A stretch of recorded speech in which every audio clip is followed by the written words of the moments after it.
नमस्कार. नमस्ते. Lolge spine care centre, रस्तापूर, तालुका नेवासा येथे आज आपल्याकडे आलेले आहेत रावसाहेब पाटील म्हस्के, कामत शेंगे, तालुका पाथर्डीतून.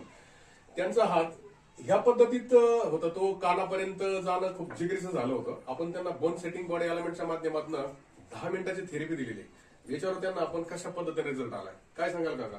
काय प्रॉब्लेम होता आणि माझ्याकडे कशा पद्धतीने रिझल्ट आलाय तुम्हाला? उजवा हात कानापोत येत नव्हता. उजवा हात कानापर्यंत जात नव्हता. कुठपर्यंत होता? इथपर्यंतच होता. आता कुठपर्यंत जातोय? आता पूर्ण कानापर्यंत हात जातोय. किती मिनिटात हात वरती गेला? एक 10 ते 20 मिनिटांमध्ये हात वरती गेला. दोन्ही पण हात वरती करून दाखव. जोडा. पहिला कसा होता? पहिला त्या पद्धतीत होता. अंतरात किती टक्के रिझल्ट आला तुम्हाला? 100% ते बरे झालेत आपल्याकडे. आज दिनांक 19/8/2025 रोजी 10 ते 15 मिनिटांमध्ये आपल्याकडे तुम्ही 100% बरे झालेत. अशा पद्धतीचे पेशंट असतील तर आपल्याकडे जरूर पाठवा. आपला नंबर आहे 9922 7140 73. धन्यवाद.